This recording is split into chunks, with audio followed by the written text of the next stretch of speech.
2015년 세계 3대 클래식 콩쿠르로 불리는 쇼팽 콩쿠르에서 조성진이 우승을 차지한 이래로 한국인 예술가들은 전 세계 클래식 음악계를 장악해가고 있습니다. 2022년 미국 반클라이번 국제 피아노 콩쿠르에서 18세의 나이로 우승한 임윤찬, 이듬해 벨기에 퀸 엘리자베스 콩쿠르에서 우승한 성악가 김태현, 작년 4월 말코 국제 지휘 콩쿠르에서 우승한 이승원까지 사실 이름을 전부 거론하지 못할 뿐 국제 콩쿠르에서 우승한 한국인 예술가들은 셀 수 없이 많습니다. 그런데 이렇게 한국인 예술가들이 성과를 낼수록 소환되는 거장이 한 명 있습니다.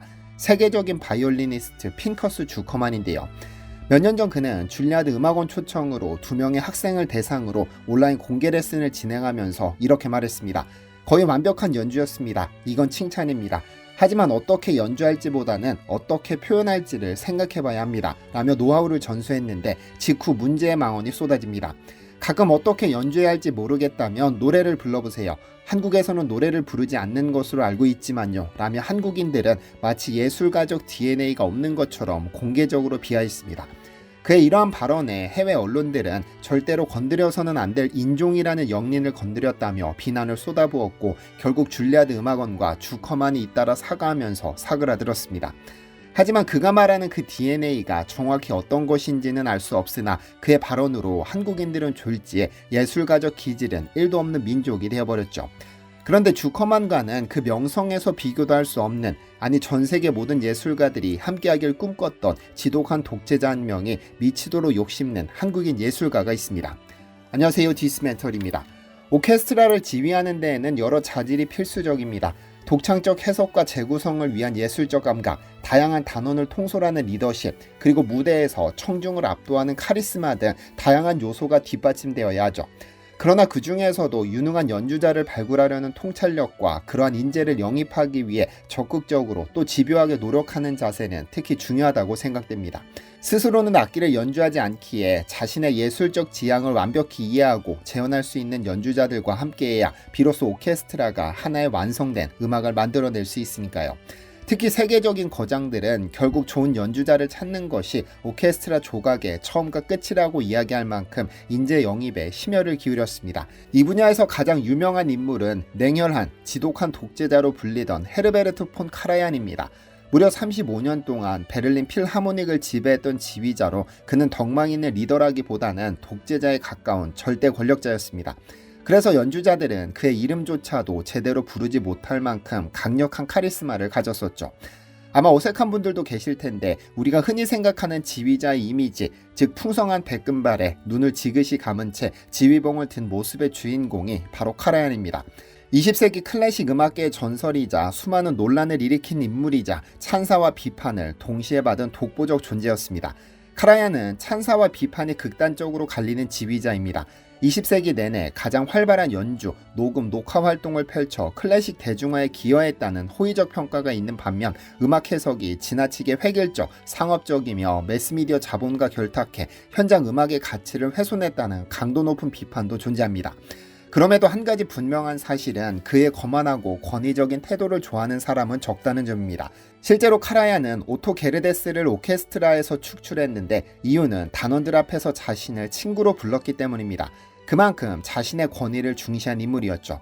하지만 카라얀에게도 분명 인간적 측면이 있었는데 바로 인재에 대한 갈망과 존중이었습니다. 그는 스스로를 최고의 지휘자라 여겼기 때문에 언제나 최고의 연주자를 찾고자 했습니다. 그리고 자신이 최고라고 여긴 연주자를 발견했을 때 그 인종, 성별, 연령 등 어떤 조건도 문제 삼지 않았습니다. 만약 그 조건들이 걸림돌이 될 소지가 있으면 그의 절대적인 권력으로 모든 장벽을 제거해줬죠.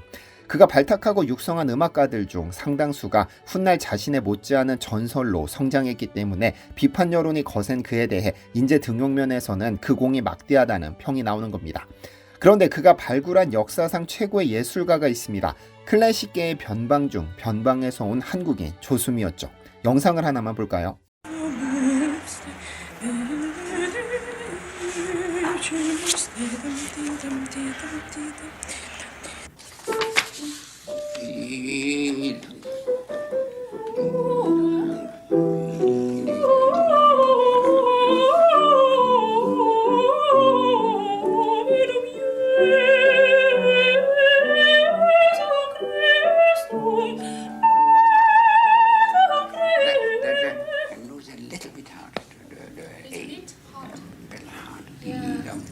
the morning. If it's wrong, it doesn't matter. We can always put it right. Dee da da da dee da. Now it was good. Now the attack was good. You see, it's like something which explodes.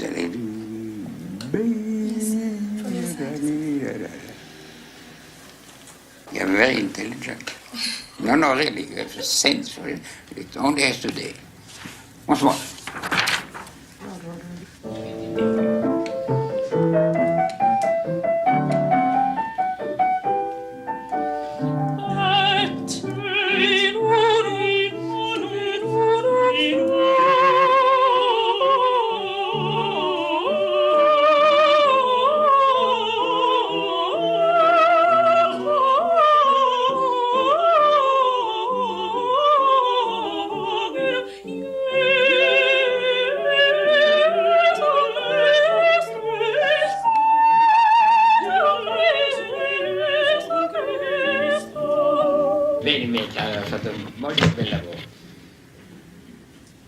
Now we get the tenor.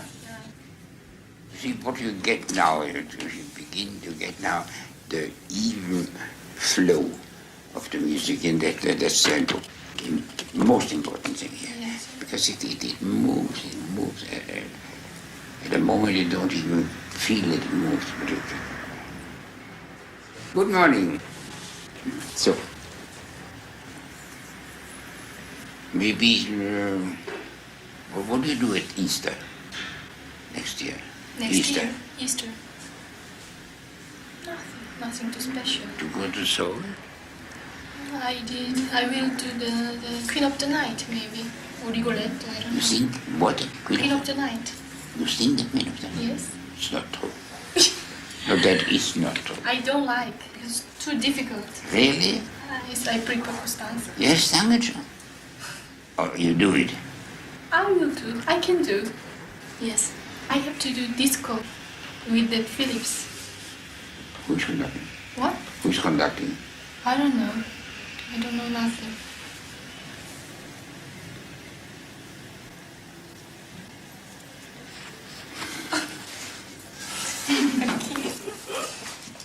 Non le piace. No, because I cannot even tell you why. Because it is a thing which is hard on the voice. If it's done as it should really, it's like a machine gun. Frightening. So what do I do with you? And then one day you're singing for me. Okay, why don't you sing it for me? Do you know? Now? Yeah. Now it's so different. Bum, bum, bum.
Maestro, non è possibile, mattina!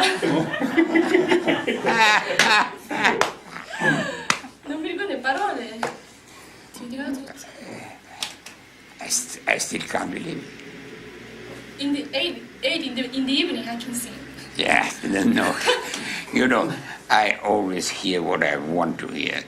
I'm not a slight it's a shame. No, just convince me. Of course, it's another thing, but as you sing it is clean like water. And this is. I don't think so. I'm shy, so Where shy. are you going to record it? Non lo so.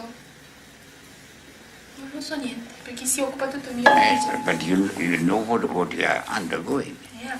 You can sing it, there's no doubt. But it has to be worse. I know what they say. You arrive on Sunday evening, on morning is the first rehearsal, and there you sing. Down is the orchestra, which never plays piano, it's mezzo forte, all soul, and the conductor who Non sento. and then the rehearsal is finished, nobody knows anything. And on Tuesday, on Thursday, and on Saturday, it's $10,000 and you go away. And a bit of your voice you have left there. Thank you very much for No, but consiglio. but you look so sad. That's it. Laugh. 영상에서 보시면 아시겠지만 카라얀은 아직 완성되지 않았지만 그녀의 목소리에 완벽히 빠져들었습니다. 인류의 자산으로 평가했을 정도니까요. 그리고 영상 속 카라얀은 이 젊고 유능한 아이를 음악 산업이 한번 이용하고 버릴까봐 진심으로 걱정해주고 있습니다. 신이 내려준 선물을 혹사당해서 잃어버릴까 안타까운 겁니다. 좀 더 일찍 만나지 못한 것을 안타까워했고 후일 조수미 또한 카라얀과의 만남을 기적이라 부르며 자신의 삶을 바꾼 운명적인 만남이었다고 회고합니다. 냉혈한이니 지독한 독재자니 해도 진정한 인재 앞에서는 권위를 모두 내려놓고 아버지의 마음으로 그녀를 걱정했던 것이죠. 어쨌든 조수미는 카라얀과의 운명적인 만남 후 신이 내려준 선물로 전 세계 음악 팬들의 심금을 울렸습니다. 158cm의 작은 체구에서 뿜어져 나오는 화산 같은 에너지, 그리고 천상의 음색으로 전 세계 오페라 무대를 마음껏 누비며 한국의 위상을 드높였고 클래식 거장들로 하여금 최고의 소프라노로 불렸습니다. 그런데 변방의 한국 출신이 전 세계를 놀라게 했던 것은 조수미만 있는 것은 아닙니다.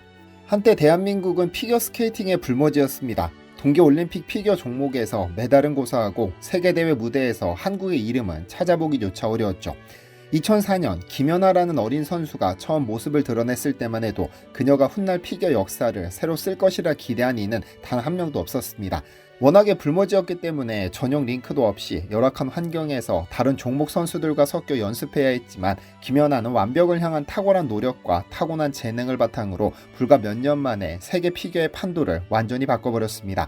2007년 시니어 무대에 진출한 이래 여러 국제대회에서 우수한 성적을 거두며 주목받았고 마침내 2010년 밴쿠버 동계올림픽에서 매혹적인 연기로 한국의 사상 첫 올림픽 금메달을 안겼습니다. 총점 228.56점이라는 경이로운 세계 신기록을 세우며 대한민국이 피겨 역사에 새로운 전환점을 마련했다는 평가가 나왔습니다. 또한 그녀는 올림픽, 세계선수권, 그랑프리 파이널, 4대륙 선수권을 모두 석권해 피겨 커리어 그랜드슬램을 달성하기도 했죠. 선수 시절 그녀는 무려 11번이나 세계 최고 기록을 갱신하며 피겨 퀸이라는 별칭으로 세계 무대를 호령했습니다.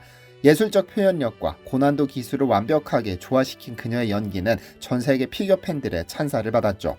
그녀의 등장은 단순한 우승이 아니라 세계 피겨계의 구도를 바꿀 만한 사건이었는데 실제로 금메달 직후 AP통신은 김연아가 글로벌 피겨의 변화를 선도하고 있다고 보도하기도 했습니다. 이를 계기로 김연아를 동경한 수많은 어린 선수들이 피겨스케이팅에 입문했고 대한민국은 이 시기부터 피겨 강국으로 발돋움하게 되는데요. 무엇보다 놀라운 점은 그녀가 약 10년간 단 한 번도 정상권에서 밀려나지 않았다는 사실입니다. 2014년 소치 동계올림픽에서 마지막 현역 경기를 치르며 은메달에 머무른 것은 김연아 본인의 기량이 모자랐기보다는 개최국에 유리하게 작용한 편파 판정 의혹으로 인해 금메달을 놓쳤다는 해석이 지배적입니다. 그럼에도 불구하고 은퇴 무대에서 2위를 기록한 그녀는 여자 피겨 사상 유례없는 올 포디움을 달성했죠. 즉 2004년부터 2014년까지 출전한 모든 대회에서 3위 이하로 내려간 적이 없었다는 의미로 10년 동안 절대적 기량을 유지했다는 의미입니다. 이는 아무도 달성하지 못한 꿈을 실현한 말 그대로 불모지에서 일군 기적이었습니다. 축구도 예외는 아닙니다. 1970, 80년대 유럽 축구 무대는 아시아 선수들에게 사실상 넘볼 수도 없는 장벽이나 다름없었는데 이런 장벽을 무너뜨린 선구자가 바로 차범근입니다. 한국인 최초로 독일 분데스리가에 진출한 그는 당시 세계 최고 수준으로 평가받던 독일 무대에서 맹활약했습니다. 강력한 중거리 슛으로 상대 골망을 흔들자 현지 팬들은 그의 이름을 본떠 차범이라 부를 정도로 열광했죠. 분데스리가에서 통산 308경기 98골을 기록하며 한때 외국인 선수 최다 득점 5위에 오를 만큼 걸출한 골잡이로 활약했습니다. 더 놀라운 점은 98골 중 페널티킥이 단 한 골도 없을 정도로 압도적 필드 득점력을 자랑했다는 점. 그래서 지금까지도 독일에서 차범을 모르는 이가 없을 정도인데요. 1980년 프랑크푸르트, 1988년 레버쿠젠 소속으로 유럽 축구연맹컵 우승을 2차례 차지하며 유럽 무대 정상에서도 빛난 아시아 선수로 이름을 남겼습니다. 차범근이 독일 무대에서 거둔 성과는 단순한 숫자로 환산하기 어렵습니다. 그의 활약을 통해 유럽에서는 처음으로 한국 선수, 더 나아가 아시아 선수의 잠재력을 인정하기 시작했습니다. 실제로 분데스리가에서 20세기 아시아 최고 선수라는 찬사를 받았고 국제축구역사통계연맹과 아시아축구연맹은 20세기 아시아 최고의 선수로 차범근을 선정했습니다. 이러한 그의 도전은 한국 축구의 무대를 유럽으로 확장시켰으며 그가 닦아놓은 길을 따라 박지성, 손흥민 등 후배들이 연이어 유럽리그로 진출해 활약할 수 있었습니다. 특히 손흥민이 잉글랜드 프리미어리그에서 눈부신 성적을 낼 때마다 해외 언론은 늘 차범근이라는 전설을 환기하며 한국 축구의 뿌리를 조명하곤 하죠. 차범근은 단순히 한 시대의 스타를 넘어 한국 축구를 넘어 아시아 축구 역사 전반에 걸쳐 길이 남을 거목으로 기억될 겁니다. 대한민국은 국토 면적이 작고 인구수도 세계의 약 0.6%에 불과하지만 그 영향력만큼은 결코 미미하지 않습니다. 오히려 문화와 스포츠 분야에서 한국인은 특유의 열정과 끈기로 믿기 힘든 성취를 이루었죠. 클래식 음악부터 피겨스케이팅, 축구에 이르기까지 작은 나라에 큰 울림을 만들어낸 주인공들의 이야기는 전 세계를 깜짝 놀라게 했고 한국인의 저력을 증명했습니다. 이렇듯 인구수나 국토의 크기는 성공의 절대 조건이 아닙니다. 한국인들은 작은 나라에서 원대한 꿈을 꿨고 특유의 끈기와 도전 정신으로 세계 무대를 정복했습니다. 조수미, 김연아, 차범근 세 거인의 이야기는 한국인의 저력이 어디까지 뻗어갈 수 있는지 보여주는 상징적인 사례죠. 이들의 활약에 전 세계가 열광하고 감동한 것은 실력 그 자체뿐 아니라 그 속에 깃든 열정과 노력 그리고 불굴의 의지를 느꼈기 때문일 것입니다. 작은 나라 대한민국에서 피어난 이러한 기적의 꽃들은 오늘도 누군가에게 꿈과 희망이 되어 새로운 역사를 쓰게 하고 한국인은 물론 전 세계인들에게 깊은 울림을 주고 있습니다. 앞으로도 이런 거인이 한국에서 등장하기를 기대합니다. 시청해주셔서 감사합니다. 디시멘터리에서는 여러분의 제보를 기다립니다. 제 채널에서 다뤘으면 좋겠는 뉴스 또는 널리 알려졌으면 하는 영상은 디시멘터리 네이버.com으로 보내주시면 소중히 제작하겠습니다. 시청해주셔서 감사합니다.